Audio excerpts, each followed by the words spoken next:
आदाब नाज़रीन, आप देख रहे हैं गुलिस्तान न्यूज़। रात के 9:30 बज चुके हैं। अब तक आज का ताज़ा शुमारा लेकर मैं आपका मेज़बान कौहर कुछ आपकी खिदमत में हाजिर। नाज़रीन, अब तक इस प्रोग्राम में हम बात करेंगे जहां इजराइल ईरान के हवाले से, जहां एक बार फिर ईरान के जो सुप्रीम लीडर आयतुल्लाह खुमैनी उनकी जानिब से इजराइल के वज़ीर-ए-आज़म नेतन्याहू के हवाले से बयान सामने और उसके साथ साथ ही बरतानिया के वज़ीर ख़ारजा की जानिब से भी एक और बयान सामने आया है। उसके साथ साथ ही उत्तर प्रदेश के सुंबल इलाके में मस्जिद सर्वे के दौरान क्या कुछ हुआ वो भी आपके सामने रखेंगे। और पार्लियामेंट सेशन आज से बाज़ाब्ता तौर पर इजलास शुरू हुआ, लेकिन आज की कार्रवाई फिलहाल बुध तक मुअत्तल कर दी गई है।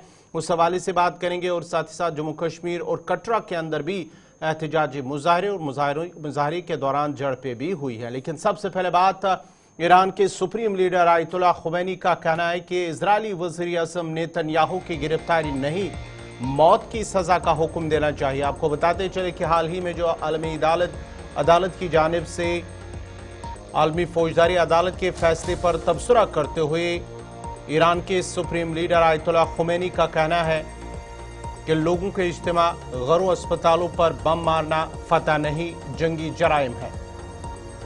उन्होंने कहा गिरफ्तारी वारंट काफी नहीं है, यानी कि नेतन्याहू के खिलाफ जो आलमी फौजदारी अदालत की जानिब से गिरफ्तारी वारंट जारी कर दिया गया है। जिस तरह के जो गजा के अंदर मामलात सामने आए थे जंगी जराइम के हवाले से, उसके बाद ही ईरान के सुप्रीम लीडर आयतुल्लाह खुमैनी की जानिब से बयान सामने आया है। उन्होंने कहा है कि नेतन्याहू की सजाए मौत के वारंट जारी होने चाहिए।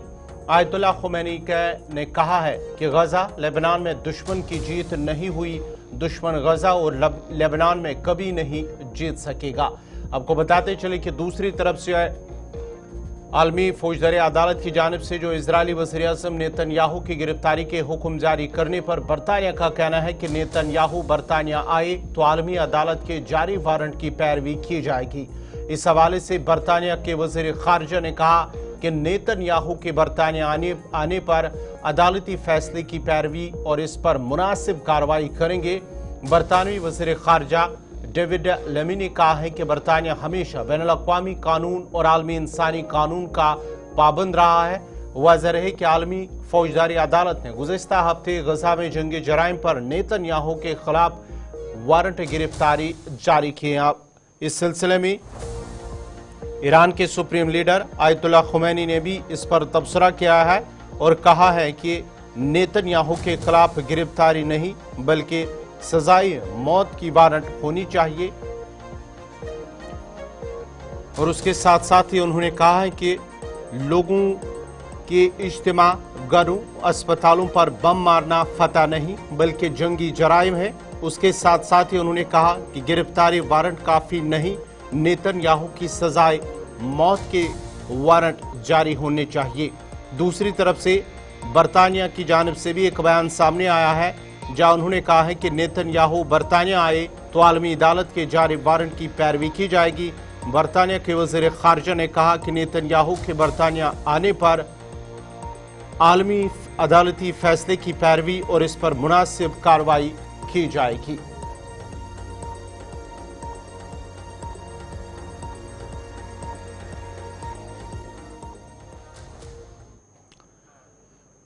अब जरा बात उत्तर प्रदेश की करते हूँ। उत्तर प्रदेश के सुंबल जिला में जामिया मस्जिद के सर्वे के दौरान हुए तशद्दुद में पुलिस ने 2500 लोगों के खिलाफ एफआईआर दर्ज की है। इस मामले में अब तक 25 लोगों को भी गिरफ्तार किया जा चुका है। जिन लोगों के खिलाफ एफआईआर दर्ज की गई है उसमें सुंबल से समाजवादी पार्टी के रुकन पार्लियामेंट ज़ियाउर रहमान बरक और सुंबल सदर सीट से समाजवादी पार्टी के रुकन असम्बली इकबाल महमूद के बेटे का नाम भी शामिल है। सर्वे के दौरान आपको बताते चले कि सर्वे के दौरान हुए पथराव मामले में सुंबल एसपी कृष्ण कुमार ने कहा है कि तकरीबन 2500 लोगों के खिलाफ मुकदमा दर्ज हुआ है और सीसीटीवी फुटेज के जरिए तमाम लोगों की पहचान की जाएगी और उन्हें जेल भेजा जाएगा। उन्होंने मजीद कहा कि सब इंस्पेक्टर दीपक राठी जो कि जख्मी हुए थे एहतजाज के दौरान, उन्होंने 800 लोगों के खिलाफ मुकदमा दर्ज किया है। ज़ियाउर रहमान बरक और सोहेल इकबाल को मुलजिम इस मामले में बनाया गया है। उन दोनों ने ही भीड़ को उकसाया था। जियाउर रहमान बरक को पहले भी नोटिस दिया गया था। उन्होंने पहले भी इश्तियाल अंगेज तकरीर की थी और उन्हें ऐसा करने के लिए मना भी किया गया था। ताहम इस हादसे में 15 पुलिस एहलकार जख्मी हो गए, जबकि 4 नौजवान पुलिस की फायरिंग के दौरान जान बाक हुए थे। साफ फैसल ने कुल 200 लोग और 6 नामजद लोगों के खिलाफ जो है, क्योंकि उसी क्षेत्र के रहने वाले हैं तो जानते भी हैं, 6 नामजद लोग और 200 अन्य लोगों के खिलाफ मुकदमा जो है उन्होंने लिखवाया है। दीपक राठी नाम के हमारे सब इंस्पेक्टर हैं, जो भी कल घायल भी हुए थे, उनके द्वारा, जो यहाँ के एकता चौकी प्रभारी भी हैं, 800 लोगों के खिलाफ मुकदमा लिखवाया है उन्हें। जियाउर रहमान बर्क और सोहेल इकबाल नामक ये 2 नामजद अभियुक्त हैं, जिनको उन्होंने अभियुक्त बनाया है। उनके द्वारा बताया गया है कि भीड़ को इन लोगों ने भड़का के बलवे का रूप दिया। यह उल्लेखनीय है कि जियाउर रहमान बर्क को 168 BNSS का नोटिस जनपद संभल की थाना कोतवाली पुलिस द्वारा भी पूर्व में दिया गया था। उनके द्वारा पूर्व में भी भड़काऊ भाषण दिए गए थे।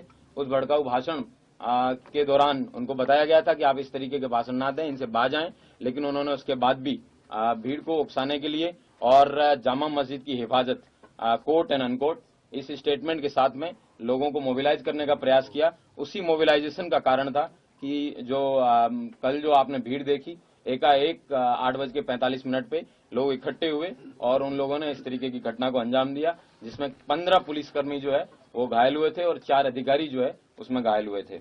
हमारे SDM रमेश बाबू, उनके जो है पत्थरबाजी की वजह से उनको पांव में फ्रैक्चर आया था। उन्होंने 800 बलवाइयों के ऊपर जो है मुकदमा लिखवाया है। CO संभल, उनके द्वारा उनके पांव में गोली भी लगी थी। उनको DM महोदय द्वारा एक कमेटी, जिसमें SDM संभल, EO संभल, CO संभल, इन तीनों लोगों की कमेटी बनाई गई थी। उस कमेटी में बताया गया था कि सर्वे कंडक्ट कराने का, पीसफुल सर्वे कंडक्ट कराने की जिम्मेवारी इनकी है। ये जब मस्जिद के पास में जब बलवाई जो है वो आगे बढ़ के उस सर्वे को रोकने का प्रयास कर रहे थे, तब पार्लियामेंट का सरमाया इजलास सबूत तक मुलतवी कर दिया गया है। सरमाया इजलास के पहले दिन दोनों ही ऐवान लोकसभा और राज्यसभा में अडानी मामले के साथ साथ संभल में हुई तशद्दुद पर बहस कराने का अपोजिशन ने मुतालबा किया। इस दौरान अपोजिशन अरकान पार्लियामेंट ने जोरदार अंदाज में अपनी बात रखने की कोशिश की, लेकिन आखिरकार दोनों ऐवानों की कार्रवाई 27 नवंबर सुबह 11 बजे तक मुलतवी कर दी गई है। राज्यसभा चेयरमैन जगदीप धनखड़ ने सभी नोटिस को मंजूर कर दिया है। हालांकि खड़गे को अपनी बात रखने का मौका दिया गया। मौका मिलने पर खड़गे ने कहा है कि अडानी ग्रुप के खिलाफ लगाए गए इल्जामात संगीन हैं। अगर फहरिस्त बंद कामों को मुअत्तल कर दिया जाता तो अपोजिशन अरकान बता सकते हैं कि इंतहाई अहम मामला है और यह किस तरह पूरे मुल्क को मुतासर कर रहा है। उन्होंने इल्जाम आयद किया है कि इस मामले से आलमी सतह पर मुल्क की छवियां खराब हुई है।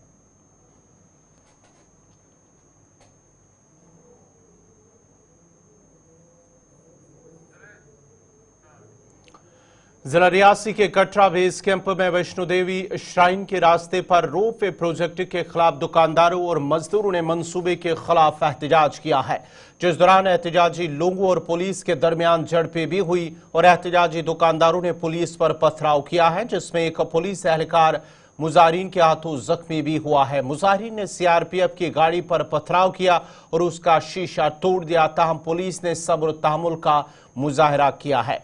दुकानदारों और मजदूरों को खदशा है कि यह मंसूबा जिसे 2 साल में मुकम्मल किया जाएगा उन्हें बेरोजगार कर देगा। यह हड़ताल 22 नवंबर को शुरू हुई, जब श्री माता वैष्णो देवी श्राइन बोर्ड ने ताराकोट मार्ग और सांझी छत के दरमियान 250 करोड़ रुपए के मंसूबे को आगे बढ़ाने का ऐलान किया था। लेफ्टिनेंट गवर्नर मनोज सिन्हा ने कहा कि आवाम के जायज तशवीशा जो तहफुजात है उनको ध्यान में रखा जाएगा, मगर तरक्याती मंसूबों पर कोई समझौता नहीं होगा।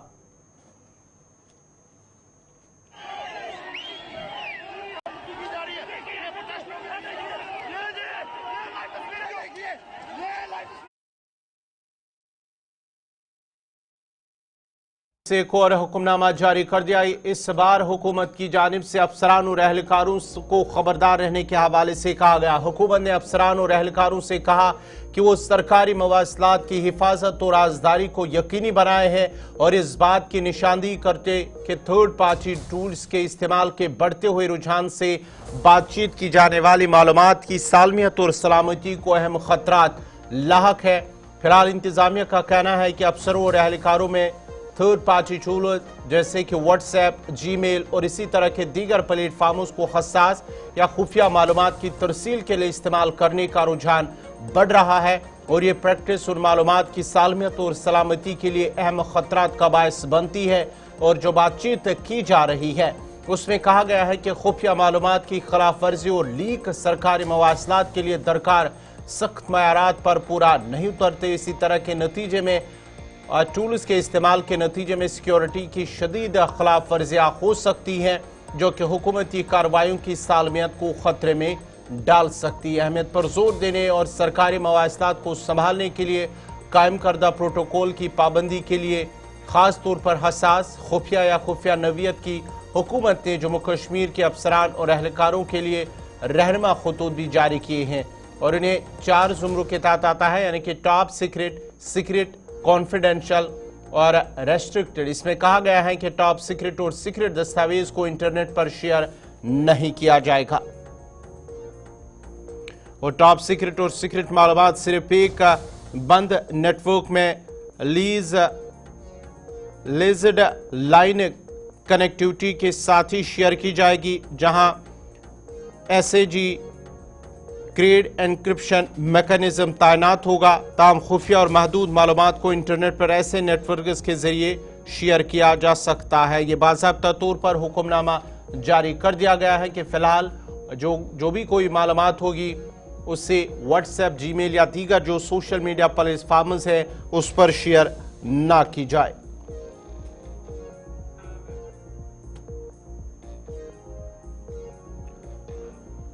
इधर जम्मू कश्मीर के लेफ्टिनेंट गवर्नर मनोज सिन्हा ने आज तवी रिवर फ्रंट प्रोजेक्ट की पेशरफ्त का जायजा लिया है। लेफ्टिनेंट गवर्नर ने अफसरान और अमल दरामद करने वाली एजेंसियों को हिदायत दी है कि वो प्रोजेक्ट को मुकर्ररा मुद्दत में मुकम्मल करने के लिए काम की रफ्तार को तेज करे। मीडिया से बात करते हुए LG ने कहा है कि इससे पहले मरहले पर काम जारी है। जम्मू स्मार्ट सिटी के तहत फ्लैगशिप प्रोजेक्ट के जनवरी 2025 तक मुकम्मल होने की उम्मीद है। Tawi river front project Jammu की सयाहती सलाहियत को वुसअत देगा। उन्होंने कहा है कि हुकूमत हिंद के ताउन से जम्मू शहर और जम्मू खत्ते में इस तरह के मजीद मकामात बनाने की कोशिश की जा रही है और उम्मीद है कि जम्मू के लोग तवी रिवर फ्रंट से लुत्फ अंदोज होंगे। इस मौके पर LG के हमरा चीफ सेक्रेटरी अतुल डुल्लू और दीगर अफसरान भी मौजूद थे। अभी आप लोगों के समक्ष म्युनिसिपल कमिश्नर जम्मू ने तवी रिवर फ्रंट प्रोजेक्ट के बताए हैं। आज मैं खुद चीफ सेक्रेटरी हमारे और सारे सीनियर ऑफिसर्स आए थे और फेज 1 का 90% काम लगभग पूरा हो गया है और हम उम्मीद करते हैं कि जनवरी तक ये काम कंप्लीट हो जाएगा। स्वाभाविक रूप से इस प्रोजेक्ट के पूरा होने से जम्मू के पर्यटन की संभावनाओं में विस्तार होगा। में एक नया शहर ये फोन नीचे करो यार, नदी के किनारे बने भाई फोन नीचे करो, वो फोन नीचे कर के आने वाले समय में उसकी गति भी तेज हो, इसकी कोशिश की जाएगी। जम्मू के टूरिज्म की संभावनाएं और बढ़ें, इसके लिए पहले भी कई काम हुए, चाहे जम्मू जू हो, चाहे वो पोर्ट पर लाइट एंड साउंड शो हो, तिरुपति बालाजी का मंदिर हो। तो ये शिकायत जम्मू की हो जाए कि नहीं, टूरिज्म का पोटेंशियल यहाँ और है और जितना भी है सुचेतगढ़ में आप सब देख रहे हैं कि लगभग बड़ी संख्या में लोग वहाँ जा रहे हैं। सैटरडे संडे को मुझे बताया गया है कि 5 से 6 हज़ार लोग आ रहे हैं। TTD के मंदिर में भी लगभग आने वालों की संख्या 6,000-7,000 है और सैटरडे संडे को संख्या बढ़ रही है। इस तरह के और डेस्टिनेशन जम्मू शहर और जम्मू रीजन में बने, इसकी कोशिश है। भारत सरकार भी इसके लिए हर तरह से सहायता, आर्थिक सहायता कर रही है। मैं जम्मू स्मार्ट सिटी को बधाई देता हूं कि ये कठिन प्रोजेक्ट था और वैसे इरिगेशन डिपार्टमेंट भी हमारा इसमें लगा हुआ है। उम्मीद करता हूं कि अब जम्मू के लोगों की शाम सुनहरी होगी लखनऊ की। सर, कई डेवलपमेंटल प्रोजेक्ट जो है वो चल रहे हैं, लेकिन कटरा में कई लोगों की जम्मू साउथ जोन पुलिस ने आज एक बड़ी कार्रवाई करते हुए 6 मालिक मकान के खिलाफ एफआईआर दर्ज की है। उन मालिकान पर इल्जाम है कि उन्होंने अपने घरों में किराएदारों को रखा है, लेकिन उन्होंने इस बारे में पुलिस को इत्तला नहीं दी है। एसपी साउथ जम्मू अजय शर्मा ने कहा है कि 3 मालिक मकान ने इंतजामिया को बताए बगैर रोहिंग्या लोगों को किराए पर मकानात दिए, जो कि कानून की संगीन खिलाफ वर्जी है। शेयर करना चाहूँगा कि लास्ट 2 डेज के अंदर हमने 18 FIRs लॉन्च की हैं, जो कि under the provisions of law कि अगर आपके पास कोई भी व्यक्ति आके रहने के लिए आता है, आप उसको रेंट आउट करते हैं अपनी प्रॉपर्टी, तो आपको उसकी वेरिफिकेशन मैंडेटरी जो है वो करवानी होती है from the nearest police station और द कंसर्निंग पुलिस स्टेशन। इसके चलते 15 FIRs हमारे पुलिस सब डिवीजन ईस्ट में लॉन्च हुई, जो कि पुलिस स्टेशन छन्नी हिम्मत और पुलिस स्टेशन त्रिकुटा नगर के अंदर हुई, बाहू फोर्ट जिसका पुलिस नेम जो है। और इसी तरीके से पुलिस स्टेशन सतवारी और गंग्याल में भी 3 FIRs लॉन्च हुई हैं। मैं आपके माध्यम से जम्मू वासियों को सबको रिक्वेस्ट करना चाहूँगा और आगाह भी करना चाहूँगा कि जब भी आप किसी भी व्यक्ति को अपने पास रहने की जगह दें, उसका प्रॉपर पुलिस वेरिफिकेशन करवाएं, अदरवाइज आपके खिलाफ भी कानूनी कार्रवाई होगी, जिस तरीके से हमने 18 FIRs लॉन्च की है। नंबर 1।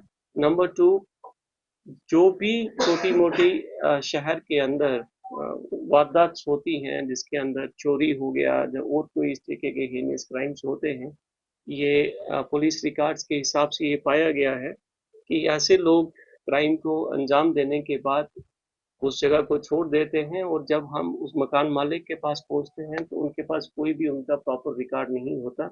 और ऐसे में भी मैं अगेन रिक्वेस्ट भी करना चाहूँगा और वार्न भी करना चाहूँगा कि अगर कुछ ऐसे केस के अंदर लीड्स वापस ट्रेस आउट होके जब बैक ट्रैक करके जो हमारी रिवर्स प्रोसेस है उसके तहत अगर मकान मालिक उसमें आएगा, तो you will be equally held responsible, not under the violation of the DM's order only, but in that particular case also you can be involved. So again, I want to request on behalf of SSP Jammu अपने सारे जम्मू के शहरियों से कि आपके पास जो भी व्यक्ति रहने के लिए आता है, आप उसका काइंडली प्रॉपर पुलिस वेरिफिकेशन करवा लीजिए। 4 रोगियों को डिटेन किया गया, 2 मेल से 2 फीमेल है, और थोड़ा उसके बारे में बताएंगे सर। मेन बात है हाँ, वो जो लोग डिटेन किए गए हैं। ब्रेक के बाद आपका दोबारा खैर मकदम है। वर्ल्ड क्राफ्ट काउंसिल की 60वें जुबली के हवाले से श्रीनगर में एक प्रोग्राम का इनेकाद किया गया है। ये 3 रोज़ा प्रोग्राम आज से शुरू होकर 28 नवंबर को इख्तिताम पजीर होगा और ये तकरीबा नई दिल्ली में 21 नवंबर से 24 नवंबर तक जारी रही, जिसके बाद ही अब श्रीनगर में इसका इनेकाद हुआ है। इस तकरीब में 15 बैनुल-अक़वामी मंदुबैन ने शिरकत की, जो कि कुवैत, ऑस्ट्रेलिया, फ्रांस, बरतानिया, आयरलैंड, वस्त एशिया समेत वर्ल्ड क्राफ्ट काउंसिल के मेंबर भी हैं। उन मंदुबैन के साथ साथ दुनिया के मुख्तलिफ हिस्सों से कारीगर अपनी गैर मामूली कारीगरी का मुजाहरा करने के लिए जमा हुए हैं। हुकूमत जम्मू कश्मीर के ज़ेरे एहतमाम इस प्रोग्राम का मकसद जम्मू कश्मीर की शानदार कारीगरी और सकाफती वर्से को आलमी प्लेटफार्म पर उजागर करना है।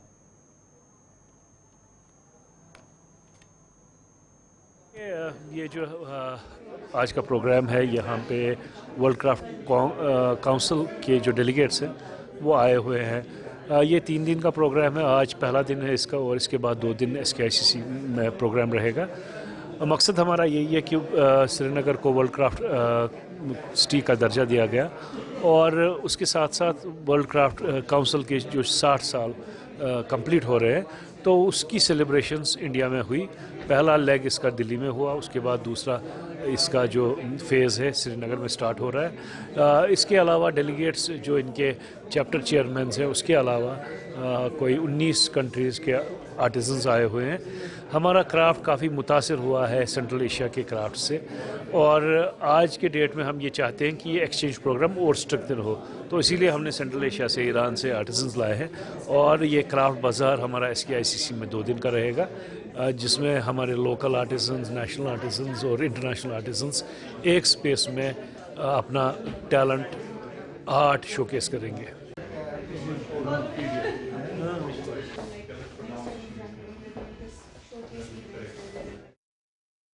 मेंबर असम्बली गुलमर्ग फारूक अहमद शाह ने गवर्नमेंट हायर सेकेंडरी स्कूल खर्दशुरा में एक तकरीब में शिरकत की है। तकरीब से खिताब करते हुए फारूक अहमद शाह ने कहा कि तालीमी मयार और इंफ्रास्ट्रक्चर को मजीद बढ़ाने की ज़रूरत है, जो कि उनकी तरजीहात में शामिल है।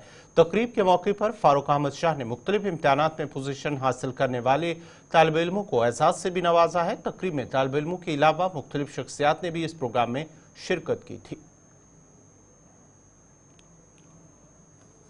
सेकेंडरी स्कूल है, एज सेक्रेटरी एजुकेशन मैंने इसको मॉडल हायर सेकेंडरी स्कूल बनाया है, और इंशाल्लाह जो भी इसमें मैं ये कहूँगा कि यहाँ अच्छे बच्चे जो हैं बहुत ही अच्छी तरह तालीम हासिल करते हैं। कुछ बच्चों ने यहाँ नीट भी क्वालिफाई किया पिछले चंद सालों से, और जो भी इसमें इंफ्रास्ट्रक्चर की जो है कमियाँ होंगी, खामियों उनको हम दूर करेंगे। दरअसल ये हमेशा हमें मानना चाहिए, अगर आप किसी कौम की डेवलपमेंट को देखना है तो उसको एजुकेशन सेक्टर को देखें। एजुकेशन सेक्टर को हमें इस इलाके में मजबूत करने की ज़रूरत है, विद जो है इसके साथ साथ हेल्थ सेक्टर भी। इन 2 सेक्टर्स में बहुत कुछ करने की ज़रूरत है। These will be my priority sectors besides tourism and horticulture.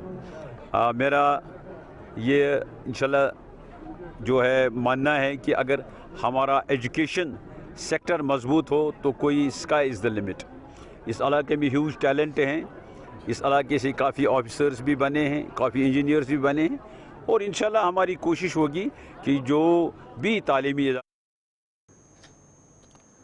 ज़िला पूंछ की तहसील मंडी में एडवोकेट आफ्ताब गनाई ने मीडिया से बात करते हुए कहा है कि नेशनल कॉन्फ्रेंस की पॉलिसियों और इकदाम पर उन्होंने सख्त तनकीद की है, और कहा है कि नेशनल कॉन्फ्रेंस की जानिब से असम्बली में स्पेशल स्टेटस के हवाले से करारदाद पेश करके इसे पास करवाना एक महज धोखा दिखावा था, जिसके जरिए जम्मू कश्मीर की आवाम को गुमराह करने की कोशिश की गई। उन्होंने मजीद कहा है कि नेशनल कॉन्फ्रेंस को अचानक रिजर्वेशन पॉलिसी पर नजरसानी के लिए कमेटी तश्कील देने की जरूरत क्यों पेश आई।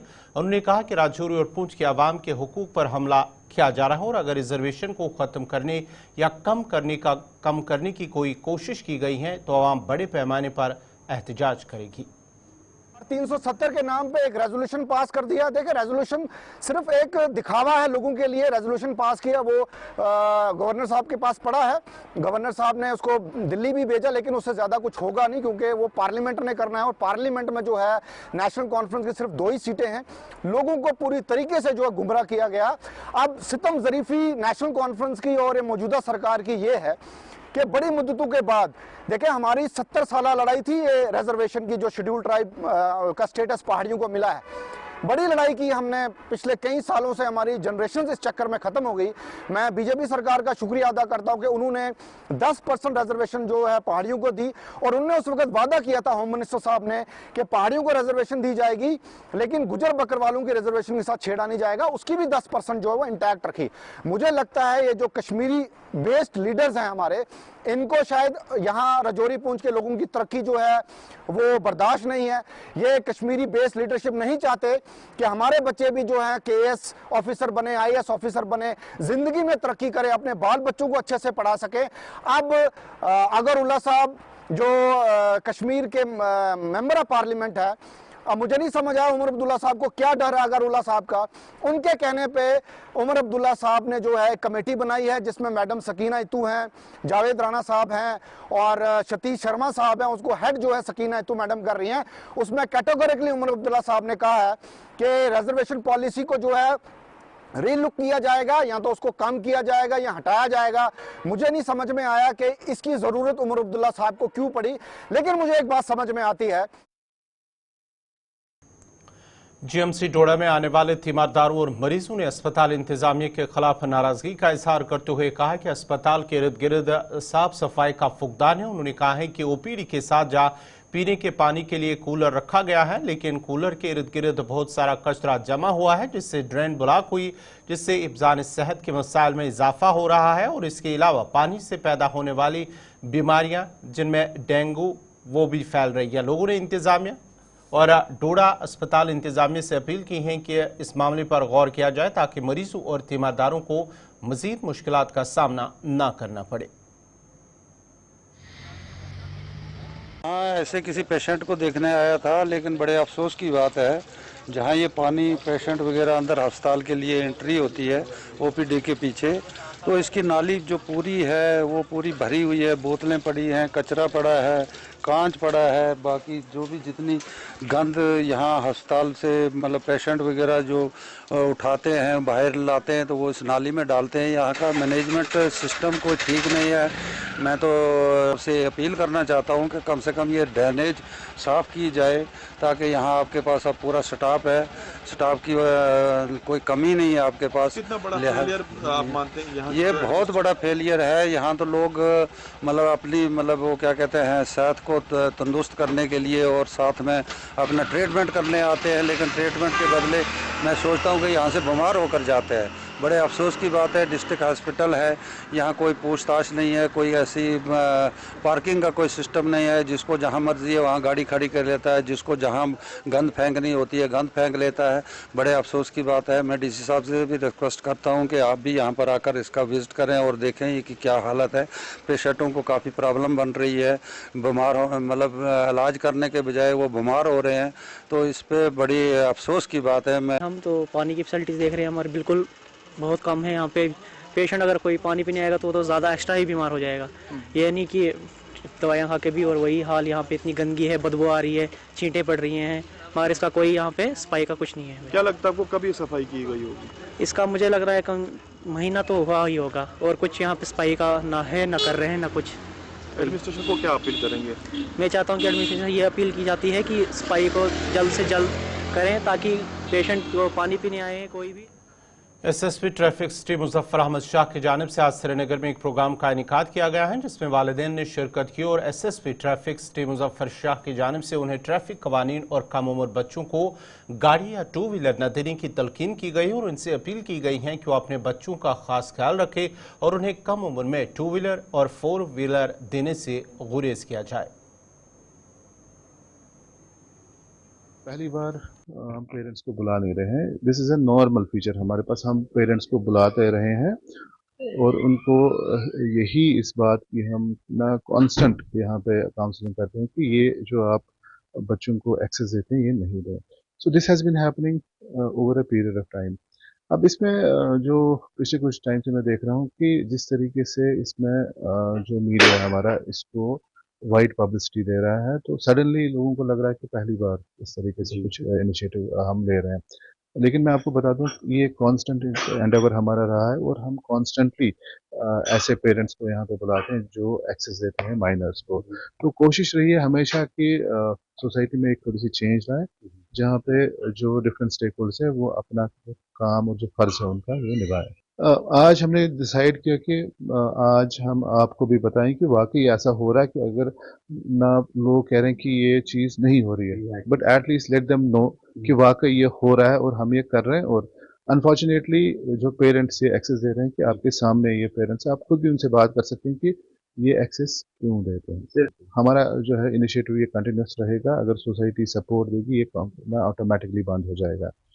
और अगर हमें अपरेंटली लगा कि दिस पर्टिकुलर जिस पे हमने फोकस किया है ये बहुत कम हो गया, हमारा फोकस किसी और वायलेशन पे होगा। तो इंशाल्लाह आप देखेंगे कल से हमारा जो focus we are now shifting थोड़ा सा ना बाकी जो वायलेशंस पे है, तो it will automatically depend upon कि हमें सोसाइटी एट लार्ज से क्या सपोर्ट मिलता है। हमने बात की यहाँ पर मुजफ्फर शाह साहब के साथ और आपने देखा कि आए रोज अच्छे बेहतरीन इकदाम उठाए जा रहे हैं, खास तौर पर ट्रैफिक को बेहतर कराने के लिए, इसके साथ साथ वायलेशन या रूल्स एंड रेगुलेशंस। और इस बीच अगर देखा जाए सोसाइटी का भी एक बड़ा इंपॉर्टेंट रोल बनता है, जो खास तौर पर मानना है शाह साहब का। वीडियो जर्नलिस्ट शफी साहब के साथ Syed Irfan Fazil, Gulistan news Kashmir. Assistant regional transport officer Shumaya Arif Parvez ने ट्रैफिक कवानीन के खिलाफ वर्जियों पर नजर रखने और उनके खिलाफ कार्रवाई करने के लिए जिला भर में मुतअद्दिद चेक पॉइंट्स का इनेकाद किया है। मुहिम के दौरान ड्राइवरों से कागजात चेक किए गए हैं, जबकि मुहिम के दौरान ड्राइवरों की अक्सरियत ट्रैफिक के ज़वाबित पर अमल पैरा नजर आ रहे थे। कानून की पासदारी करने वाले ड्राइवरों की भी सराहना की गई।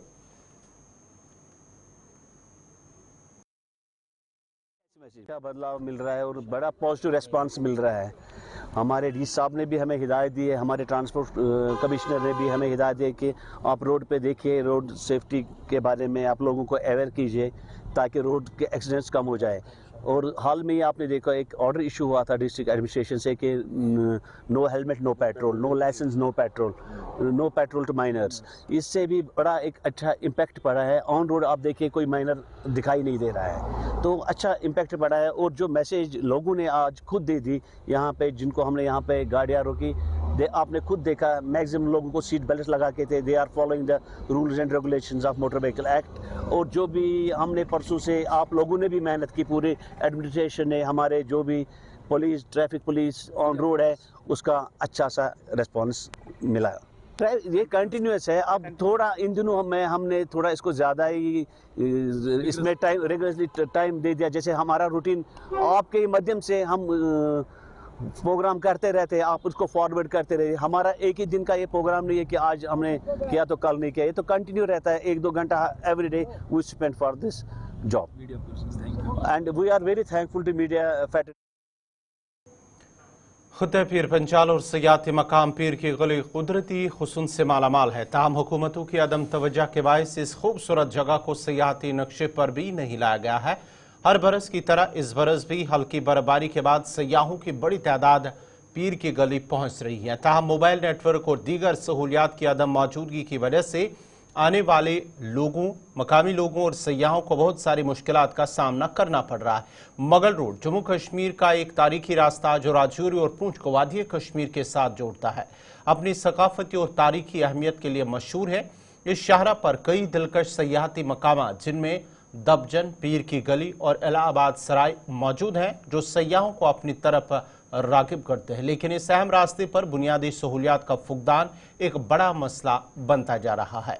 मुसाफिरों को रास्ते में मोबाइल कनेक्टिविटी, बैतुल खुला, बैठने के लिए शेड और दीगर बुनियादी सहूलियात का फुकदान है। ताहम इंतजामिया और मौजूदा सरकार का दावा है कि बुनियादी सहूलियात के फुकदान को दूर किया जा रहा है। गुलिस्तान न्यूज़ नुमाइंदा शाह इरशाद ने पीर की गली में जाकर वहां पर मौजूद लोगों और उसके साथ जो वहां पर काम कर रहे हैं उनके साथ बात की, सयाहों के आने वाले लोगों के साथ जो सयाह उनके साथ भी बातचीत की है इस हवाले से, जहां पर उन्होंने कहा है कि इलाके के अंदर बुनियादी सहूलियात का फुकदान नजर आ रहा है। यहाँ से आज से पहले, आज का नहीं तो जब रोड निकला तब यहाँ से हम पहले इंतज़ाम जो है ये हम लोग यहाँ चलाते। उससे बाद कुछ टाइम होगा, ये तो आज का इसका बोलते हैं वक्फ बोर्ड के अंडर बड़े बड़े दावा उसने किया कि हम यहाँ बाथरूम बनाएगा, हम यहाँ पानी का इंतज़ाम करेगा, हम यहाँ डेवलपमेंट करेगा, बहुत कुछ शहर बनाएगा। तो फिर 2-3 बार उसने बोला, हम लोगों ने यहाँ नज़र में कुछ नहीं आया, उससे बात कुछ नहीं। यहाँ ना डेवलपमेंट होगा कुछ, ना पानी का इंतज़ाम, ना कुछ बाथरूम का इंतज़ाम, कुछ फैसिलिटी नहीं सर। उससे पहले है कुछ, जो कुछ बनाया यहाँ वो उन लोगों ने बनाया जो आज से पहले 100 साल से पहले यहाँ उन लोगों ने जो बनाया वही है।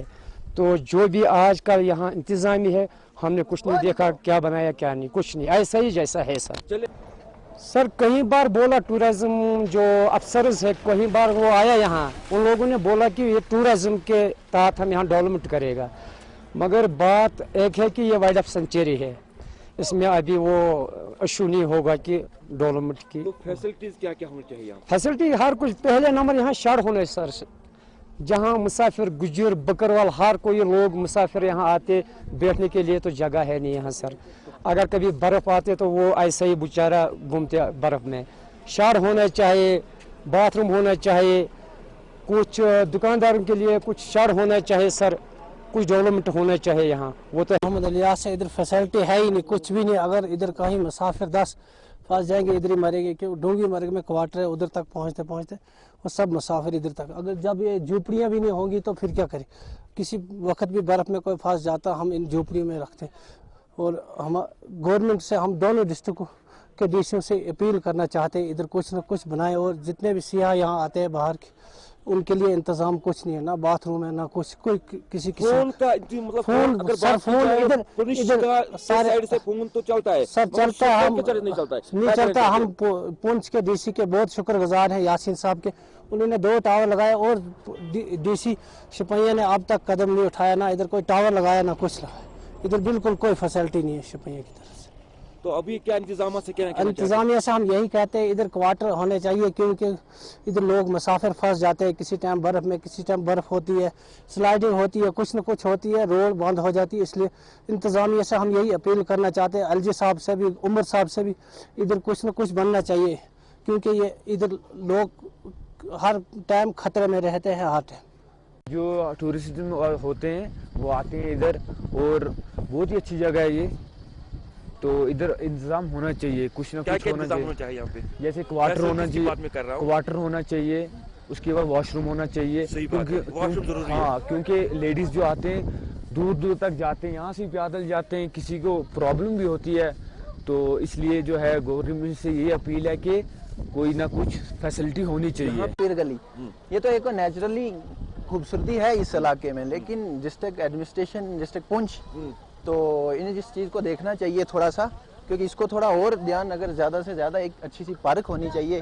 टूरिस्ट आएगा जाएगा, तो इसी बेस पे इनको एडमिनिस्ट्रेशन से गुजारिश है। बाथरूम की फैसिलिटी यहाँ पे है? वो भी नहीं है, वो भी होनी चाहिए, क्योंकि आम पब्लिक को बहुत ही दिक्कत का सामना करना पड़ता है, तो लेडीज सिस्टम और भी दिक्कत डिस्ट्रिक्ट एडमिनिस्ट्रेशन जो, क्योंकि ये तो डिस्ट्रिक्ट पुंछ का एरिया आता है ना, डिस्ट्रिक्ट पुंछ से जो एडमिनिस्ट्रेशन है उनको गुजारिश है कि इस रोड की तरफ और इस पीर गली के ज़्यादा एक अच्छी सी एक पार्क होनी चाहिए, तो ज़्यादा से ज़्यादा इस इलाके का थोड़ा सर्वस ध्यान रखना। बात करें यहाँ पे जो फैसिलिटीज होनी चाहिए वो यहाँ पे नहीं है। मैं आपको बता दूं, अगर बाथरूम की हम बात करें, जो से वॉशरूम फैसिलिटीज यहाँ पे होनी चाहिए, चाहे अगर हम बात करें दिल्ली से या बहुत जगहों से यहाँ पे सयाह आते हैं, उनके लिए यहाँ पे कोई भी फैसिलिटीज नहीं है। चाहे हम बात करें बाथरूम की या फोन की बात करें, फोन की जो वो बिल्कुल यहाँ पे वो फैसिलिटीज नहीं है। मैं आपको दिखाने की कोशिश करूँगा जिस तरीके से यहाँ पे ये जो लोग आ रहे हैं, और ये जो वाहिद ये जगह है, मैं आपको बता दूं, पहलगाम की अगर बात करें या गुलमर्ग की बात करें, उसको छोड़कर ये पीर की जगह, ये पीर की गली जो है वो इन 2 जगहों से बहुत ही खूबसूरत है, और यहाँ पे जो इंतजामात को फैसिलिटीज रखनी चाहिए वो यहाँ पे नहीं है। शाद गुलिस्तान न्यूज़। फिर शुमाली कश्मीर से बड़ी खबर आ रही है, जहां पर एक जंगली जानवर के हमले में एक कमसिन बच्चा जख्मी हुआ है। जी नाज़रीन, शुमाली कश्मीर के हंदवारा से बड़ी खबर, जहां पर एक तेंदुए के एक हमले में एक 8 साला बच्चा जख्मी हुआ है, जिसे नजदीकी अस्पताल कलामाबाद अस्पताल मुंतकिल कर दिया गया है।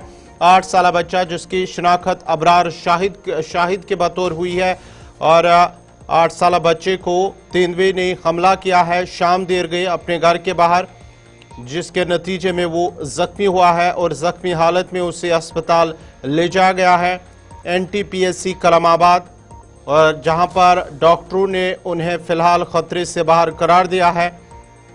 आपको बताते चले कि हंदवारा के अंदर गुज़िश्ता 6 महीनों के दौरान ये 7वां ऐसा वाक़या पेश आया है, जहां पर जंगली जानवरों के हमले में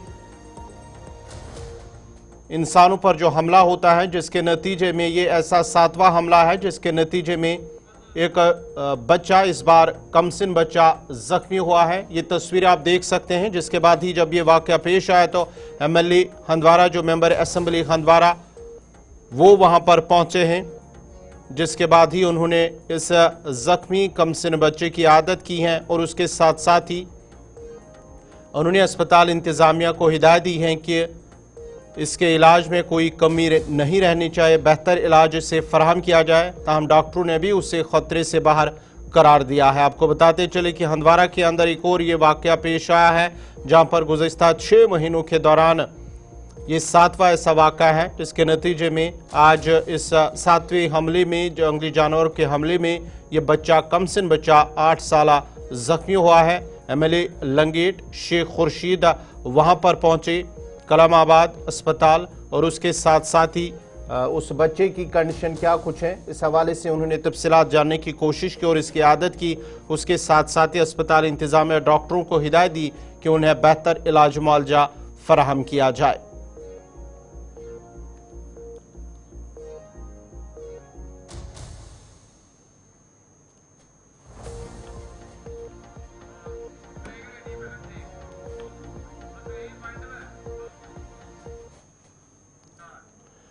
रामबाग श्रीनगर में मुनक्कदा फुटबॉल टूर्नामेंट इख्तिताम पजीर हुआ और आज इस इवेंट का फाइनल मुकाबला खेला गया है, जिसमें एसपी साउथ श्रीनगर शब्बीर अहमद मेहमान खुसूसी के बतौर मौजूद थे, जबकि शायकीन की एक बड़ी तादाद भी मौजूद थी जो अपने अपनी टीमों को सपोर्ट करने के लिए आए थे। इस मौके पर एसपी साउथ सिटी ने कहा है कि इवेंट का मकसद नौजवानों को मंशियात से दूर रखना और इस तरह के इवेंट आने वाले वक्त में मुनक्कद किए जाएंगे ताकि नौजवानों को मंशियात और दीगर बुराइयों से दूर रखा जाए। बहुत अच्छा लगता है जब बच्चे ऐसे अपनी एनर्जी को पॉजिटिव डायरेक्शन में जो है वो चैनलाइज करते हैं। आई विश के साउथ जोन श्रीनगर में और ऐसे टूर्नामेंट हों और जहां पे बच्चे जो हैं वो आके अपनी एनर्जी को और अच्छी तरीके से यूटिलाइज कर सके। और ये भी एक तरीका है, ये एक बड़ा इंपॉर्टेंट तरीका है जहाँ पे बच्चे यूथ जो है अपने आप को एंगेज रखें पॉजिटिवली और ड्रग से दूर रहें। This is very important. So as we have seen that कि पुलिस भी अच्छे इनिशिएटिव्स ले रही है स्पोर्ट्स को प्रमोट करने के लिए, तो आने वाले टाइम में क्या कुछ और प्रोग्राम्स? देखें, पुलिस हेडक्वार्टर्स की तरफ से डायरेक्टर जनरल पुलिस हैं, उनकी तरफ से हमें यह हिदायत है कि और उनकी रहनुमाई में बहुत सारे सिविक एक्शन प्रोग्राम्स हम लोग जो है वो करते हैं, जहाँ पे हम कोशिश करते हैं कि यूथ को पॉजिटिवली इन्वॉल्व करें और ऐसी जो गेम्स हैं उनको खिलाएं और भी कुछ और प्रोग्राम्स करें। बेसिक आज की डेट में हमारा मोटो यही है कि यूथ को जो है वो नशा से दूर रखें और इंशाल्लाह कोशिश रहेगी। और ये बड़ी इंपॉर्टेंट पहल है जहाँ पे हम लोग सब मिल के सारे स्टेक होल्डर्स में, सिर्फ पुलिस ही स्टेक होल्डर नहीं है, पुलिस, आप लोग, मीडिया और कॉमन सोसाइटी और यूथ, ये हम सब लोग मिल के इंशाल्लाह जो है कश्मीर को इस ड्रग से फ्री करेंगे बहुत जल्दी। Thank you very much. Thank you. आपको क्या लगता है ड्रग्स से हमें दूर रहना है तो ऐसे प्रोग्राम की जरूरत है? जनाब, I am highly dilated that these activities have been started here in this Rambagh Natipora ground. ये जो Alamdar sports club, it was founded in the year 1978. Fortunately, I was the captain of that time at that time. तो मुझे बहुत खुशी हुई ये इन्होंने organise किए हैं ये टीम, ये टूर्नामेंट। तो इंशाल्लाह आइंदा भी हम इंशाल्लाह इसके लिए हम इनको बूस्ट करेंगे।